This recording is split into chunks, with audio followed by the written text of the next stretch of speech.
গৌর লীলা অন্ত নেই।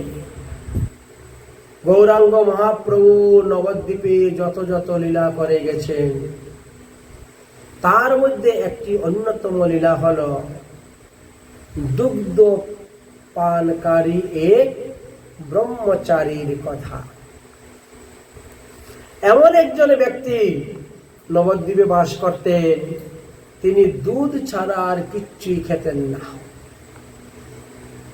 কোনো অন্ন খেতেন না, কোনো ফলও খেতেন না, শুধু দুগ্ধ পান করে তিনি বেঁচে থাকতেন। দুগ্ধ আহারী ছিলেন। নবদ্বীপেই তিনি বাস করতেন। যে নবদ্বীপে মহাপ্রভু হরিনাম সংকীর্তন প্রচার করছেন, প্রতিদিন শ্রীবাস অঙ্গনে কীর্তন হচ্ছে। রাত্রিবেলা সন্ধ্যার সময় দরজা বন্ধ করে দিয়ে কীর্তন চলে। হেনমতে নবদ্বীপে প্রভু বিশ্বাম্বর ক্রিয়া করেন, নহে সর্ব নয়ন গোচর। মহাপ্রভু সব লীলা সবাই দেখার মতো সুযোগ পায় না, সময় পায় না, সবার ভাগ্য হয় না। অল্প ভাগ্যে কেউ মহাপ্রভুর নিত্য দর্শন করতে পারে না, গীত শুনতে পারে না, মহাপ্রভুর প্রকাশ ভাব দেখতে পায় না। প্রতিদিন নিশাভাগে করেন কীর্তন, ভক্ত বিনো থাকিতে নাহি পারে অন্যজন। ভক্ত ছাড়া কোনো অভক্ত সেখানে থাকতে পারবে না, তাকে আগেই বের করে দেওয়া হয়। সংকীর্তন করেন প্রভু শশীর নন্দন, জগতের চিত্তবৃত্তি করেন সুধন। এই হরিনামের ধ্বনি চৌদিকে যাচ্ছে, যার কানে প্রবেশ হচ্ছে তার হৃদয় শুদ্ধ হচ্ছে, কারণ হরিনামই হলো একমাত্র চিত্ত শুদ্ধির ঔষধ। তাই হরিনামের উপরে মহাপ্রভু শ্লোক রচনা করে গিয়েছেন, চেত দর্পণ মার্জনম ভব মহাদবাগ্নি নির্বাপনম। হরিনামের দ্বারা যেভাবে চিত্তবৃত্তি শুদ্ধ হয়, আর কিছুর দ্বারা শুদ্ধ হয় না। প্রভু সেই সর্বজ্ঞ, ইহা সর্বদাসে জানে, এই বয়ে কেহ কারে না লয় সেখানে। মহাপ্রভু তো অন্তর্যামী ভগবান, সবকিছু জানেন। এই ভয়েতে কেউ যদি কাউকে অনুরোধ করে, ও ভাই তোমরা তো প্রতিদিন যাও মহাপ্রভু নিত্য গীত শোনো, আমি একটু শুনতে চাই, চলো না আমাকে নিয়ে তোমার সঙ্গে। না না, তোমাকে নেওয়া যাবে না, নিষেধ করে দিন। তোমাকে নেওয়া যাবে না। শ্রীবাসের শাশুড়ি পর্যন্ত ঘরের ভেতরে লুকিয়ে থাকতে পারে নাই, অন্যের কথা কি বলবো। মহাপ্রভুর আজ্ঞা ছাড়া কখনো তোমাকে সেখানে নেওয়া যাবে না। হয়তো মহাপ্রভুকে জিজ্ঞেস করব, তারপরে না হলে নিব, কিন্তু নেওয়া যাবে না। এই ভয়ে কেউ কাউরে না লয় সঙ্গে। একদিন দুগ্ধ পানকারী ওই ব্রহ্মচারী,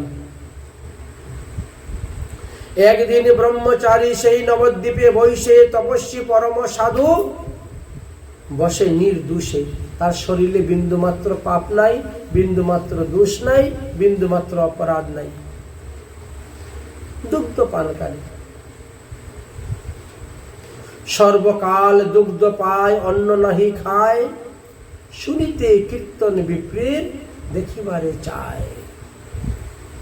সেই বিপ্র একদিন শ্রীবাস পণ্ডিতের হাতে পায়ে ধরেছেন, আমি তোমাদের মহাপ্রভুর নিত্য গীত কীর্তন একটু দেখতে চাই।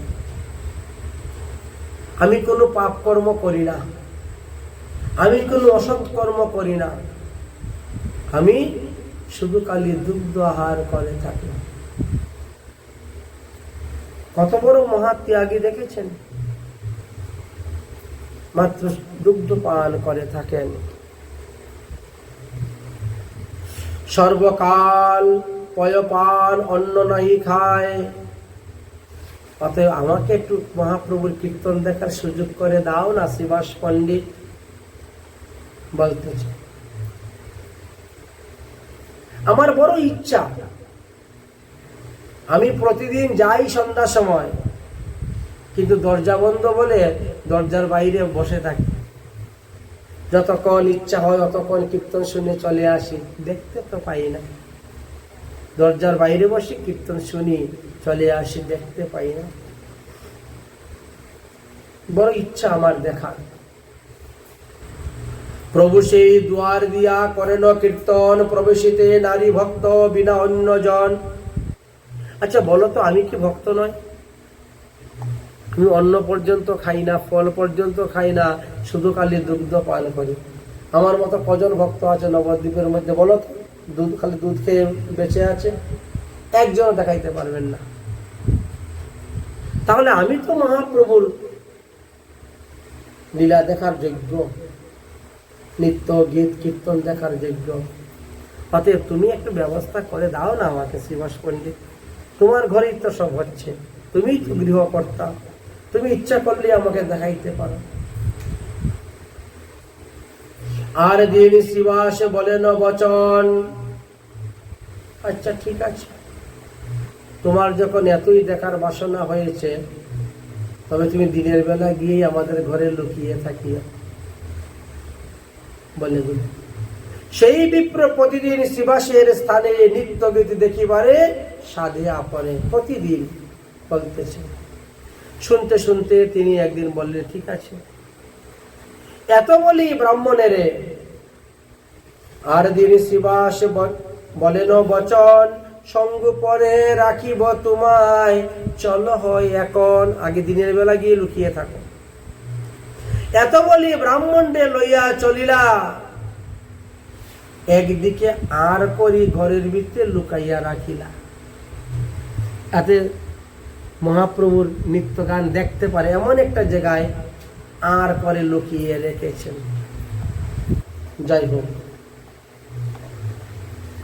মহাপ্রভু এসে গেছেন, সদল বল সবাই এসে গেছে, দরজা বন্ধ দেওয়া হয়ে গেছে, শুরু হলো কীর্তন। রাম কৃষ্ণ মুকুন্দ মুরারি বনমালী সবে মিলি গায় প্রভু মহাকৌতূহলী। শুরু হয়ে গেছে নিত্য কীর্তন গীত। কৃষ্ণ রাম মুকুন্দ মুরারি বনমালী সবে মিলে গায় এই মহাকৌতূহলী। নৃত্য করেন চতুর্দশ ভুবনের নাথ, চৌদিকে মহাভাগ্যবন্ত বর্গ সাত। সমস্ত ভাগবত ভক্তগণকে নিয়ে নৃত্য করে গান করছেন শিবাসঙ্গনে। আর ওই দুগ্ধ পানকারী সন্ন্যাসী লুকিয়ে লুকিয়ে দেখতেছে প্রভুর নৃত্য খেলা। সর্বজ্ঞ চূড়ামণি বিশ্বাম্বর রায় জানেন প্রভু বিপ্র লুকাইয়া আছে হেতায়। মহাপ্রভু তো অন্তর্যামী, তিনি তো সবই জানেন যে শ্রীবাস পণ্ডিতের গৃহে এক ব্রাহ্মণ লুকাইয়া আছে হেতায়। কিন্তু মহাপ্রভু তো সরাসরি কখনো বলেন না, একটু ঘুরাইয়া বলেন সব সময়। রহিয়া রহিয়া বলে প্রভু বিশ্বাম্বর, আজ কেন প্রেম আনন্দ না হয়ে আমার অন্তর। এতক্ষণ ধরে গান গাচ্ছি, নৃত্য করছি, কিন্তু আমার শরীরে কেন প্রেমের উদয় হচ্ছে না? কেন আমার শরীরে অষ্টশক্তি ভাবের উদয় হচ্ছে না? এতক্ষণ ধরে গান গাওয়া সত্ত্বেও কেহ জানি আছে কিবা বাড়ির ভিতরে, কিছু নাহি বুঝি সত্য করে বলহ আমারে।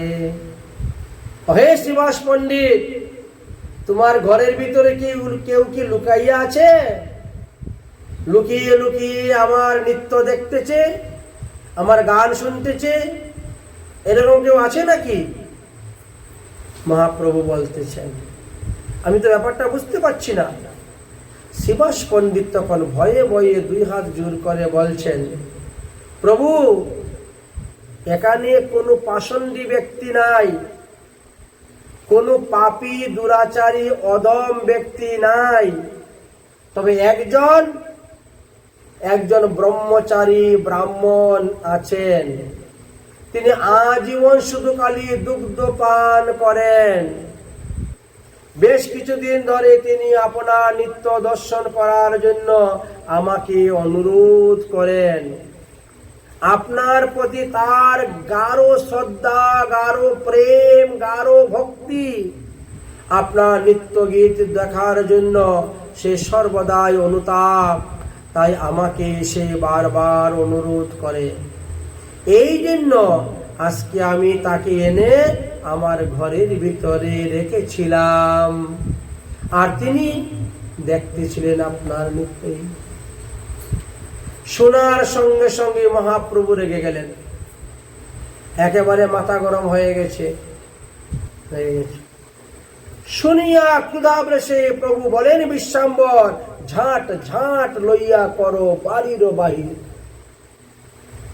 এক্ষুনি তাকে ধরে ঘরের বাইরে বের করে দাও, বাড়ির বাইরে করে দাও। মোর নিত্য দেখিবে উহার কোন শক্তি? আমার নিত্য দেখবে এইরকম শক্তি তো তার কেউ নাই। আরে দুগ্ধ পান করিলেই কি হয় মুতে ভক্তি? দুধ খাইলে যদি আমার প্রতি ভক্তি হইত তাহলে তো হয়েই গেছিল। দুগ্ধ পান করলেই আমার প্রতি ভক্তি হয় না। এক্ষুনি তাকে ধরে বের করে দাও, বের করে দাও। মহাপ্রভু আদেশ। দুই ভুজা তলি প্রভু আঙ্গুল দেখায় মহাপ্রভু। পয় পানে কবু মুরে কেহ নাহি পায়। দুধ খাইলে ভগবান পাওয়া যায়, তাহলে তো যত শিশু গাভী বৎস তারাই আগে ভগবান পেয়ে যেত। দুগ্ধ পান করতেছে। দুধ খাইলে ভগবান পাওয়া যায় না।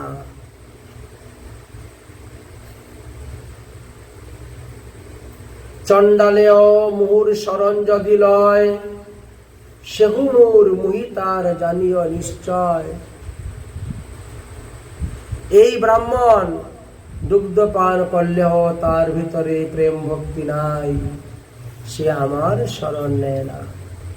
সে দেবদেবী উপাসনা করে। সন্ন্যাসীও মোরে যদি না লয় শরণ, সে মোর নহে সত্য বলিলাম বচন। কোন চণ্ডাল ব্যক্তি যদি আমার চরণে শরণ নেয়, সে আমাকে পাইবে, আমি তার। কিন্তু ব্রাহ্মণ হইয়া সন্ন্যাসী হইয়াও যদি কেউ আমার শরণে না আসে, তাহলে সে আমাকে কখনো পাইবে না। এক্ষুনি তাকে বের করো, বের করো ঘরের ভিতর থেকে। মহাবয়ী শিবাস পণ্ডিত তখন ওই ব্রহ্মচারীরে বাহির করিয়া দিলেন। মনে মনে চিন্তে ব্রাহ্মণ মহাধীর, অদ্ভুত দেখিলাম নিত্য অদ্ভুত ক্রন্দন, অপরাধ অনুরূপ পাইলাম তর্জন। যাই হোক, মহাপ্রভু আমাকে যতই গালিগালাজ করুক না কেন, যতই তর্জন গর্জন করুক না কেন, নিত্য তো আমি দেখেছি, ক্রন্দন তো আমি মহাপ্রভুর দেখেছি। বুঝলেন? এই জন্য মহাপ্রভু তর্জন গর্জন করা সত্ত্বেও ওই ব্রাহ্মণ দুঃখ পেল না, বরং সন্তুষ্ট। আমার ভালোর জন্যই তো ইনি আমাকে গালি দিয়েছেন, আমার মঙ্গলের জন্যই তো ইনি আমাকে গালি দিয়েছেন, শাসন করেছেন বলে তিনি বিন্দু মাত্র দুঃখ পেলেন না। আনন্দ। গালি খাই, যাই খাই না কেন, নিত্য তো আমি দেখেছি, মহাপ্রভুর সেই ক্রন্দন আদি তো আমি দেখেছি। এই আনন্দে বাড়ির বাইরে গিয়েও সে নাচতে শুরু করেছে আনন্দে, দুঃখ নেই মনে। অন্তর্যামী মহাপ্রভু তো সব জানেন। বুঝলেন? এই মতো চিন্তিয়া চলিলা বিপ্রবর, জানিলেন অন্তর্যামী প্রভু গৌর সুন্দর। আমি তাকে গালি দেওয়া সত্ত্বেও আমার প্রতি তার বিদ্বেষ ভাব নাই, আমার প্রতি তার কোনো অসূয়া নাই, আমার প্রতি তার কোনো হিংসা নাই, ক্রোধ নাই, দম্ভ নাই, অহংকার নাই। দেখেছ?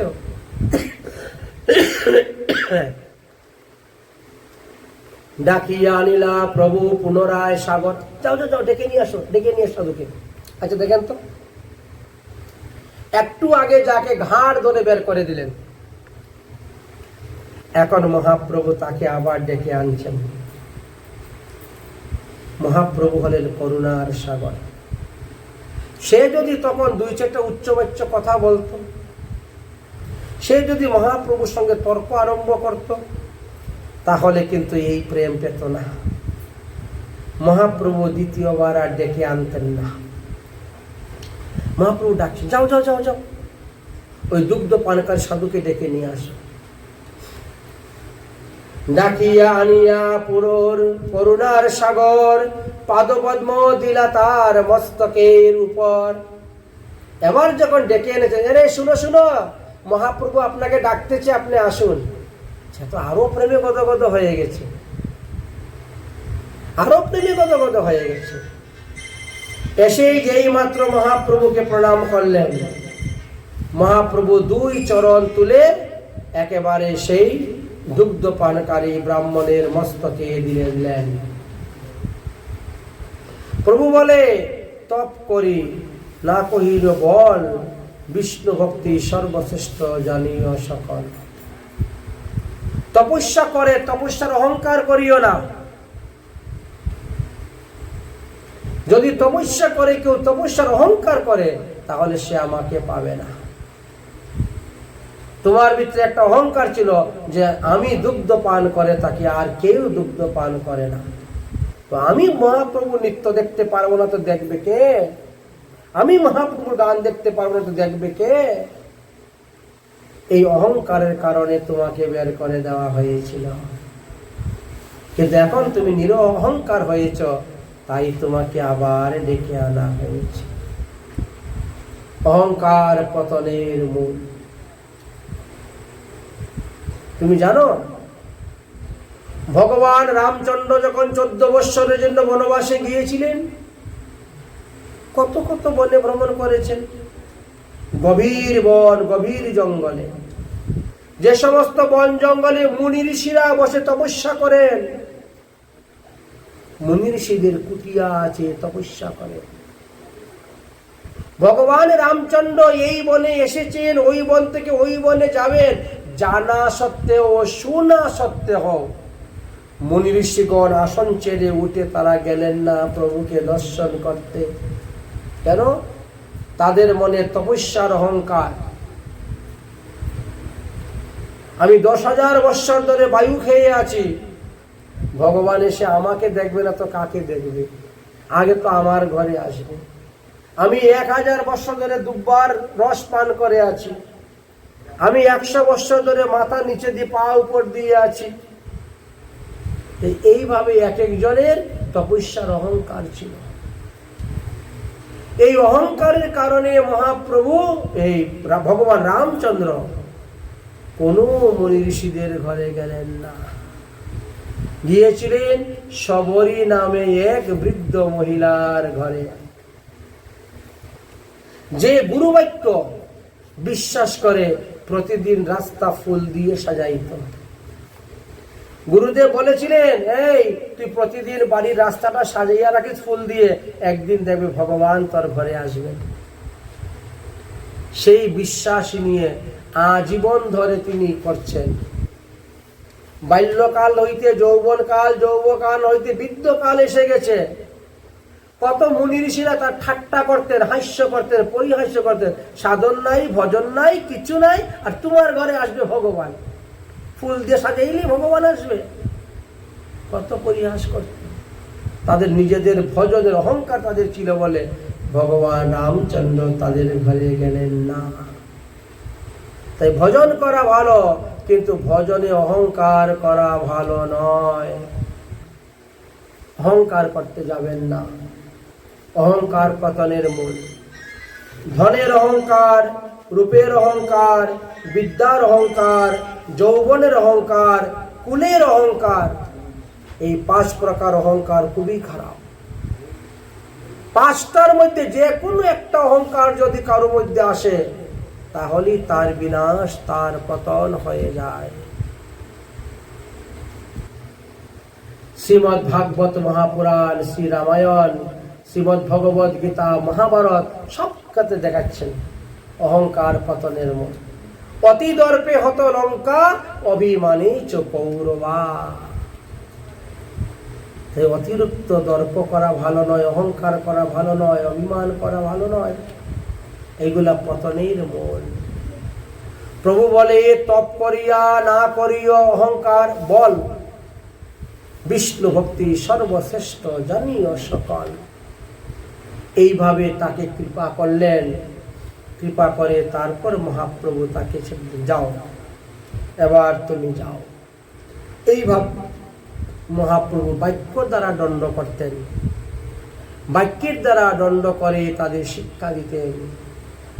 আর এই শিক্ষায় যারা শিক্ষিত হলো, তারা নরক যন্ত্রণা থেকে মুক্ত হয়ে গেল। এই তো মহাপ্রভুর নিকট থেকে আমরা এই শিক্ষা লাভ করতে পারলাম। নবদ্বীপে মহাপ্রভুর এক একটা শিক্ষা, এক একটা লীলা আমাদেরকে জীবের এক একটা শিক্ষা দিয়ে যাচ্ছেন।